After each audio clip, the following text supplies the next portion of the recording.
Warren Buffett, 1965, lors d'une réunion du conseil d'administration de Berkshire Hathaway, Warren Buffett prend le contrôle de l'entité et nomme un nouveau président chargé de la diriger pour lui, Ken Chase. En 2011, Warren Buffett s'est porté acquéreur via sa société Berkshire Hathaway de 64 millions d'actions IBM, 5,5% du capital pour 10,7 milliards de dollars.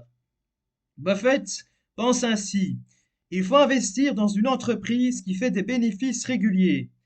Buffett n'a jamais investi dans une entreprise qui perd de l'argent, même si elle a de brillantes perspectives.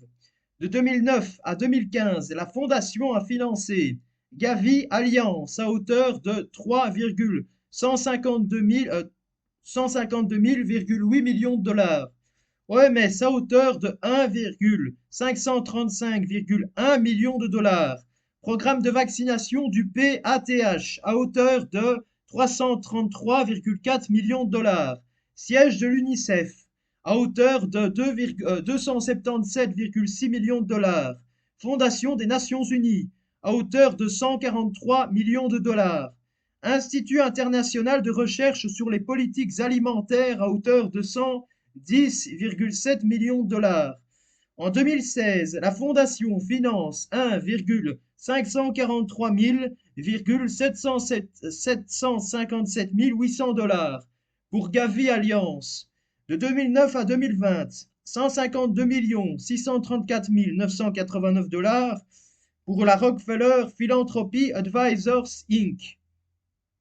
Les financements octroyés par la fondation du milliardaire confortent des modèles de proportion intensifs, peu soucieux de l'environnement, selon un rapport de l'IPES Food.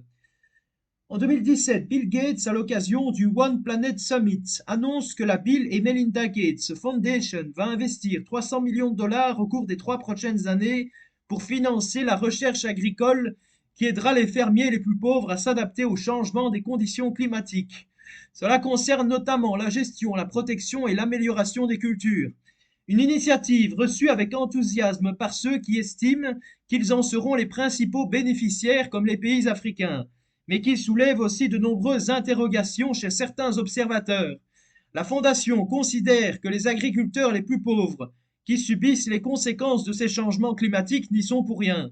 Ce sont les pays industrialisés qui ont émis ces gaz à effet de serre qui sont responsables de cette dégradation. Et comme l'a dit Bill Gates au micro de RTL à propos des paysans, quand il y a de mauvaises récoltes, ils n'ont pas à manger et cela crée des problèmes de malnutrition et de famine. Une des solutions préconisées par la Fondation consiste à fournir de meilleures semences aux agriculteurs des pays en développement, ajoutant: il faut leur donner de meilleures graines, des graines plus productives qui peuvent résister à la chaleur, à la sécheresse. C'est ce que nous voulons faire et c'est une très belle manière de leur éviter cette souffrance. Et tout cela passe par un éventail de mesures qui induit le développement de semences OGM. Une grande partie de cet argent va donc aller directement à la recherche pour obtenir des graines capables de répondre à tous ces critères. La Fondation a fait le choix des OGM pour l'Afrique. Selon un rapport de l'ONG Grain, publié en novembre 2014, la recherche génétique menée par la Fondation est au centre du projet d'aide pour les agriculteurs français. Les agriculteurs africains, qu'est-ce que je raconte? D'après ce rapport, la fondation Bill et Melinda Gates, la plus grosse fondation privée du monde, dotée de 40 milliards de dollars, a consacré depuis 2003, en une décennie, 3 milliards de dollars au développement agricole en Afrique. Non seulement 5% des subventions sont allées directement au continent africain, la moitié des subventions sont allées à des organisations internationales et la plus grande partie des budgets de recherche ont financé des laboratoires américains. La Fondation a annoncé vouloir obtenir la mise au point de 400 variétés améliorées pour sortir de la famine 30 millions de personnes en Afrique. Selon le rapport de Grain, pas un centime de la Fondation n'est allé à des programmes de développement conduits par des agriculteurs africains, même si ces derniers fournissent toujours 90% des semences du continent. Depuis 2010, la Fondation a acquis des parts dans la multinationale Monsanto, dont elle est très proche. Le directeur de l'équipe recherche et développement agricole qui gère les subventions pour les semences améliorées de la Fondation est un ancien responsable de Monsanto. Le rapport Grain accuse la fondation d'ouvrir des marchés en Afrique aux multinationales du Nord, surtout depuis la création de l'Alliance pour une révolution verte en Afrique, AGRA, créée avec la fondation Rockefeller en 2006. La fondation Gates aurait versé près de 414 millions de dollars à AGRA que la chercheuse Nora Binet, spécialiste du sujet au Centre de coopération internationale en recherche agronomique pour le développement, le CIRAD, accuse dans un article de Magali Reinert dans Novetic d'être une véritable filière de semences hybrides et d'intrants, herbicides, engrais de synthèse, qu'AGRA structure en finançant aussi bien la recherche que la création d'entreprises. Par ailleurs, la fondation Bill et Melinda Gates finance également de nombreux partenariats publics et privés, PPP, avec des multinationales, DuPont, Cargill, Unilever, Nestlé, Coca-Cola, dans des projets visant à transformer l'agriculture africaine. De nombreuses ONG ont manifesté à plusieurs occasions leurs inquiétudes face aux conséquences de cette stratégie sur l'Afrique, liée en particulier à la monoculture de semences améliorées et à l'utilisation de produits chimiques. Un point de vue très vivement contesté par de nombreux experts qui dénoncent le développement des OGM dans les pays du Sud, considérant, comme le dit l'Organisation des Nations Unies pour l'agriculture et l'alimentation, FAO, que la perte de la biodiversité est responsable de la malnutrition dans le monde. La Fondation est le plus grand bailleur de fonds au monde de la recherche sur les cultures GM, affirme le rapport. De grandes entreprises dont Monsanto, Syngenta, Bayer et DuPont sont les principaux bénéficiaires de ces projets. La Fondation Gates prépare en effet le terrain pour qu'il puisse accéder à de nouveaux marchés rentables dans des pays en développement jusqu'ici fermés, en particulier en Afrique. La Fondation fait particulièrement pression pour l'adoption du GM en Afrique. Un projet vise à apporter des bananes GM enrichies en vitamine A en Ouganda. Mais les essais sur le terrain ont été qualifiés de biopiraterie, depuis que le gène original utilisé pour développer ces super bananes a été collecté en Papouasie-Nouvelle-Guinée. La Fondation Gates a été critiquée par la gauche pour avoir rompu ses engagements sociaux.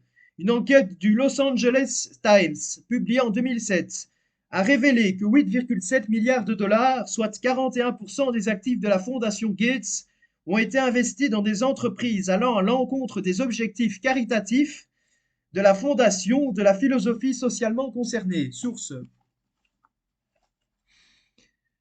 Piller, Charles, Edmund Sanders et Robin Dixon. Nuages sombres sur les bonnes œuvres de la Fondation Gates. Los Angeles Times, 7 janvier 2007. Consultez le 5 juillet 2017. latimes.com. Il s'agit notamment des sociétés responsables de la forte pollution atmosphérique dans le delta du Niger et des sociétés pharmaceutiques dont les politiques de prix ont entravé l'accès aux médicaments antirétroviraux pour les patients atteints du VIH-Sida dans les pays en développement, un domaine d'intervention principal de la Fondation Gates. Source. Stepanek, Marcia et Christina Maldonado. Rockefeller 2.0, Gates relance la philanthropie.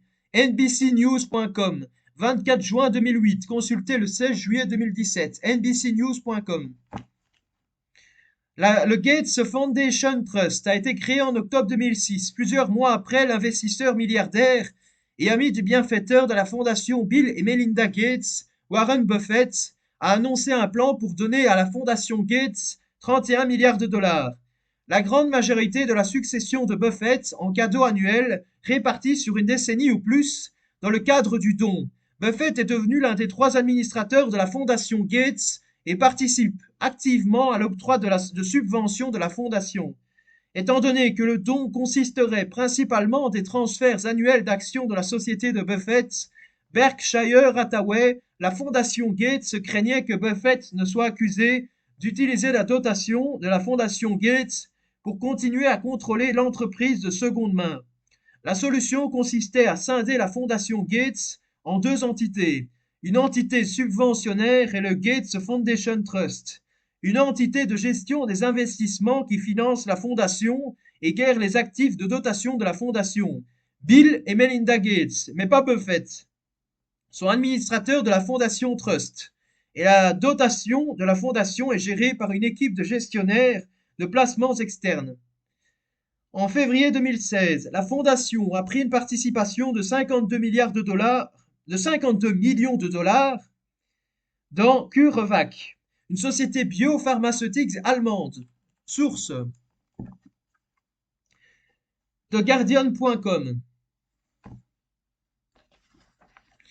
Gène stérile OGM. Le 3 mars 1998, un entrefilet du Wall Street Journal annonce que l'USDA, le ministère américain de l'Agriculture dirigé alors par Dan Glickman, et la firme Delta et Pine, Mississippi, le plus grand semencier américain de coton, ont obtenu conjointement un brevet intitulé Contrôle de l'expression végétale des gènes. Derrière cette appellation mystérieuse se cache une technique qui permet de modifier génétiquement les plantes pour qu'elles produisent des graines stériles. Elle vise à empêcher les agriculteurs de ressemer une partie de leur récolte pour les contraindre à racheter chaque année des semences et donc à payer des royalties aux fabricants d'OGM.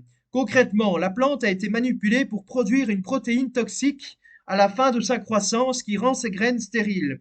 Les grandes firmes agrochimiques mondiales, Bayer, Monsanto, Syngenta, Chem, China, DuPont, Dow, Chemicals, Pioneer apportent de gros soutiens financiers pour les biotechnologies. Ces multinationales sont dans les starting blocks pour utiliser les nouvelles techniques de sélection, NBT pour New Breeding Techniques, afin d'obtenir des semences toujours plus performantes, résistantes et adaptées aux besoins nouveaux. Réchauffement climatique, catastrophe, démographie.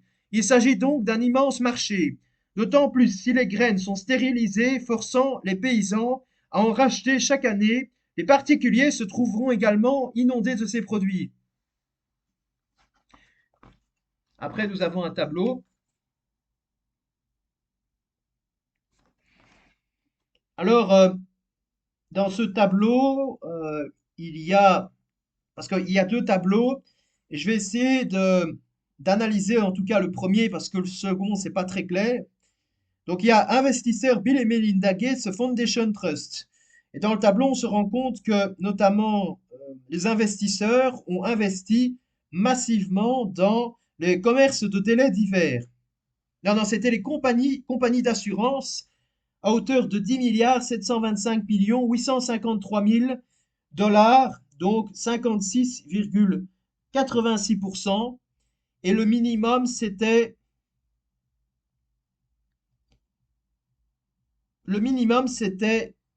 les concessionnaires automobiles et stations-service d'essence à hauteur de 80 297 000 dollars, soit 0,43%.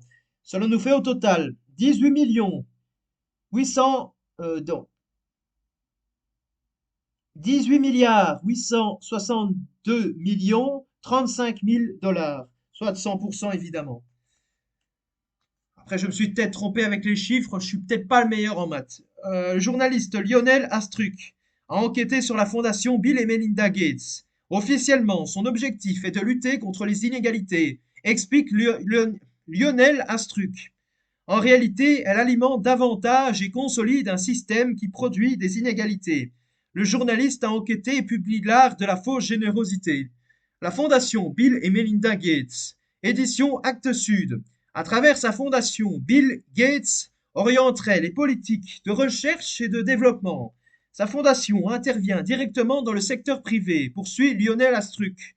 Au Malawi, par exemple, elle pousse les agrodistributeurs à utiliser des produits phytosanitaires fabriqués par Monsanto.